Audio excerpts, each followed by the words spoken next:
Let's ही समझते हैं कि ईरान जिस तरीके से स्टेट ऑफ आर्म्स को बंद करने का घोषणा किया है और वो किस लिए किया है उसको भी हम समझते हैं, क्योंकि अमेरिका ने जिस तरीके से ईरान के थ्री पीसफुल न्यूक्लियर फैसिलिटीज़ को बम्बार्डिंग करके बर्बाद किया है, वो Natanz, Isfahan and Fordow nuclear facilities थी। उसके बाद ईरान के पार्लियामेंट ने अप्रूवल दिया है कि वो स्टेट ऑफ हार्मस को कम्प्लीटली वो ब्लॉकेट करने वाली है, जिसका इम्पैक्ट जो पूरे ग्लोबल इकॉनमी पे आएगा। और उसको मद्देनज़र रखते हुए अमेरिका के ऑफिशियल ने एक CNBC इंटरव्यू देते हुए कहा है कि ये जो ईरान जो कर रहा है, जो उसकी रिस्पॉन्स है टू द ग्लोबल, वो एक सोसाइट है। तो उन्होंने चाइना से अर्ज किया है कि आप इस पर इंटरवेंशंस करें और ताकि इस तरह से ईरान किसी भी एक्शंस को लेने से परहेज़ करें। तो स्टेट ऑफ हॉर्मुस की समरी क्या है, let's see and will explain about it. State of Hormuz is a narrow waterway. ये बहुत ही संकीर्ण वाटरवे है जो पर्शियन गल्फ को गल्फ ऑफ ओमान से कनेक्ट करता है इन अरेबियन सी में। एंड ये one of the most important, ये बहुत महत्वपूर्ण स्ट्रेटजिक चौक पॉइंट्स है इन द वर्ल्ड में for oil ट्रांसपोर्टेशंस।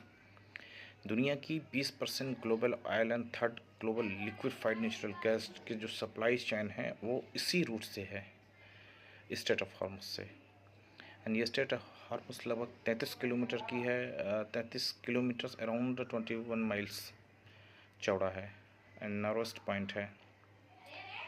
And due to the its strategic, ये जो स्ट्रैटेजिक इम्पोर्टेंस है स्टेट ऑफ हॉर्मुस का, एंड हॉटस्पॉट जो है वो जियोपॉलिटिकल टेंशंस का है, particularly involving Iran and United State and Gulf countries. जब ईरान और यूनाइटेड स्टेट्स जो है इनडायरेक्ट वे में वॉर में इन्वॉल्व है, तो ये जियोपॉलिटिकल्स एक तरह से हॉटस्पॉट बन चुका है स्टेट ऑफ हॉर्मस फिलहाल।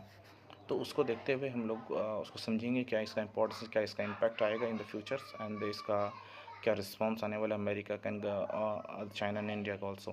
क्योंकि चाइना और इंडिया का 80% जो ऑयल सप्लाई है वो इसी स्टेट ऑफ हॉर्मस से completely they are relying on this roots.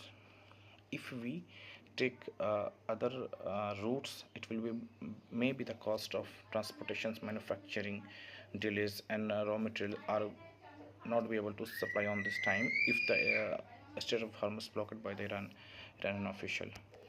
अब इसके हम स्टेट ऑफ हॉर्मस के ब्लॉकेट का इम्पैक्ट को समझते हैं। State of Hormuz has a major global impact due to the critical role in the world's energy supply and international root.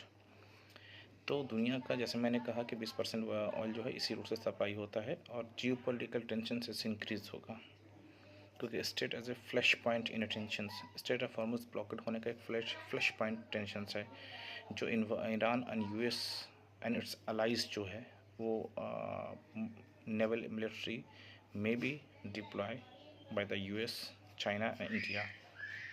And जिस तरीके से दिन ब दिन टेंशन बढ़ता जा रहा है, इससे तो यही लग रहा है कि आने वाला समय जो वेरी क्रिटिकल मोमेंट होगा ईरान के लिए भी, क्योंकि ईरान जो है अभी मिलिट्रली बहुत ही वीक है उसकी।